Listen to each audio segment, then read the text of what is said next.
Look at this.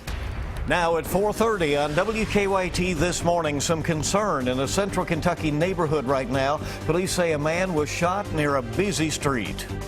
This morning, a man now faces charges for the murder of his own mother at a Lexington home. And the latest this morning from Johnson County as search efforts continue while the county cleans up from this week's tremendous storms. Tracking, alerting, protecting. This is WKYT This Morning. Hey there, good morning and welcome into WKYT This Morning as we get things kicked off bright and early on your Thursday. I'm Bill Bryant. And I'm Rebecca Smith. Let's get a first check of what's happening in the weather department with Micah. Hey, no rain once again for today. Yeah, we had a couple of sprinkles in the far southeastern zones, mountainous regions.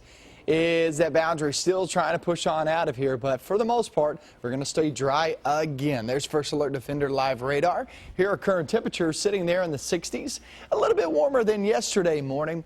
I guess the muggies are trying to move back in, but for the most part, this is going to be a good-looking day, a good-feeling day, as we're looking for 84 degrees by the afternoon. That's about 5 degrees higher than where we were yesterday, so we're getting warmer and warmer each and every day. Look toward Friday and up towards your weekend. There's some hot conditions there. I'll show you all of that coming up in about 10 minutes. All right, more summer-like out there coming this way. In the news this morning, a man was rushed to the hospital after police say he was shot near downtown Nicholasville. The shooting happened late yesterday afternoon along East Chestnut Street. Police say the victim had multiple gunshot wounds. A man is behind bars charged with attempted murder. Monique Blair is tracking the investigation this morning. It's crazy that it happened right here by my house. Around 4:45 Wednesday afternoon, Nicholasville police officers were patrolling near Main Street in Nicholasville. They were flagged down by a female in a vehicle who said that someone had been shot down here on the street. The officers immediately responded to this location.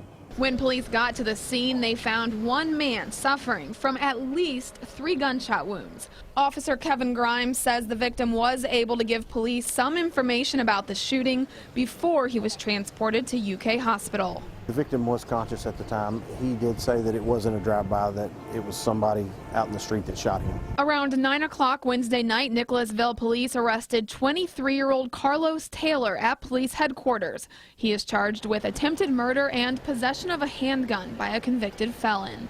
This shooting happened at the corner here of East Chestnut Street and Jefferson Street. Now you can see just how close we are to Main Street in Nicholasville, but we're also really close to this children's park. You can see just a few feet off in the distance. And now some people who live out here say this makes them nervous. I don't like it at all. Like I said, I got 2 nephews that's at my house probably 4 days a week, you know, and I definitely don't like the fact that there's gunshots right here on the corner. Brandon Wilburn says he sees officers patrolling these streets often, sometimes up to 5 times a day. So he says the fact that this shooting happened at all surprises him. They're brave. I mean, they're brave, you know.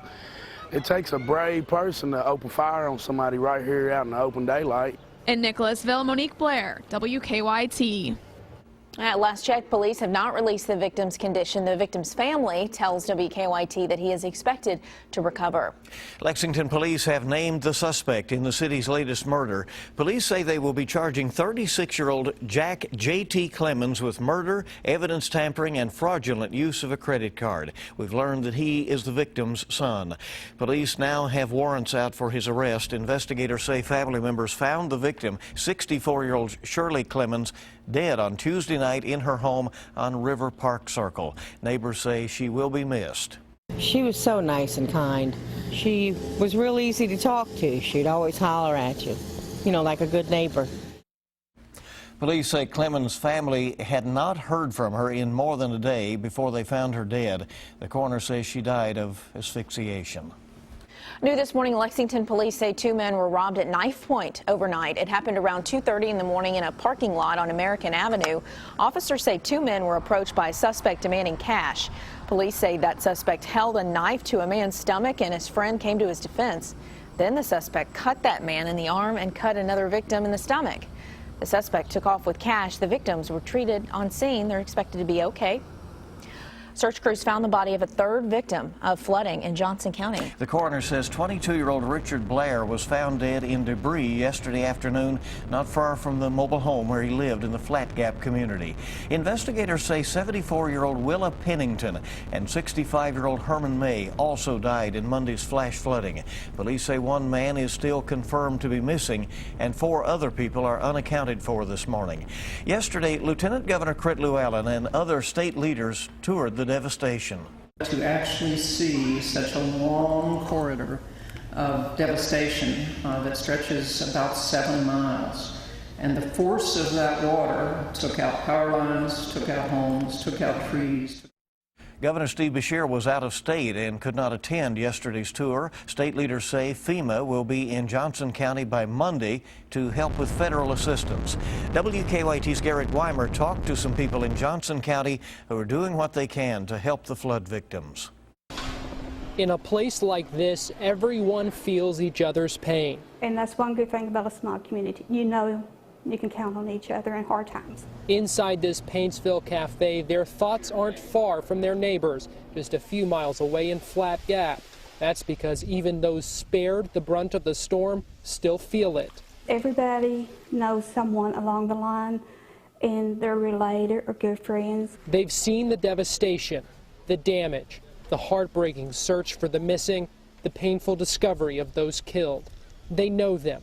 But they've also seen good Samaritans reaching out, helping out in their neighbors' time of need. That's what it takes, folks tell me, as the county moves slowly from crisis to recovery, trying to put back the pieces after being broken so badly, trying so hard to heal. Pick them up. That's why Carissa Haddon says she's come all the way from Canada, with team members coming from across the U.S.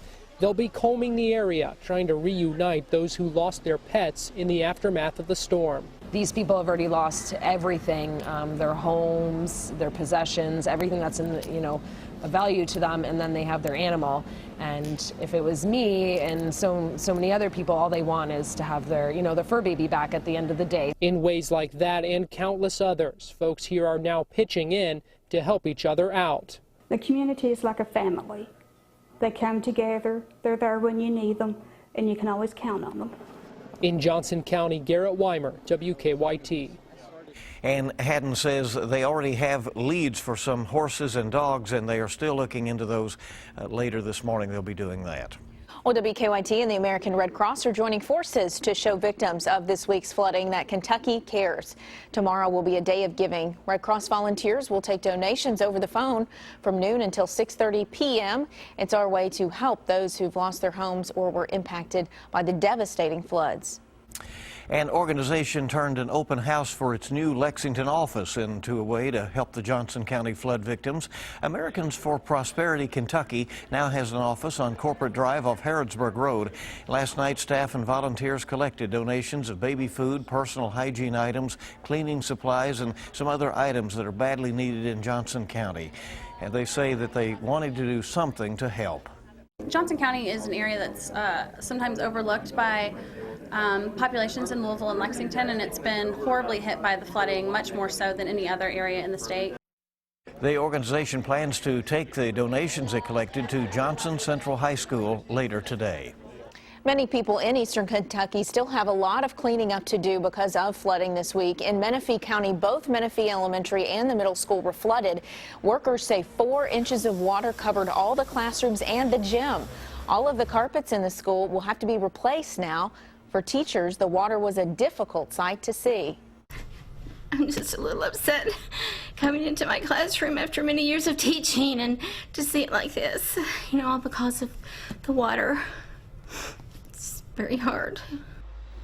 Menifee County students will return to school in about 3 weeks, but school leaders say the elementary and middle schools will be cleaned up by then. They're asking teachers to do inventory on their supplies to see what they need before school starts. Such a difficult situation for all those folks dealing with the aftermath of the flooding, whether it be loss of life, as we've seen in the cases of 3 people, and obviously devastation to some of their buildings there. And having a very little time to look ahead to the start of school in the cases there as well. Our time this morning is 4:39 on WKYT. We're just getting started. It's so good to have you along with us as we get Thursday off and rolling. Gyms just for kids are a popular new trend. Moms Every Day visits one after the break. And we're looking across the way, not looking for any rain again today, but also those temperatures are starting to rise, and they'll get really warm as we stretch toward the weekend. I'll have all that coming up next.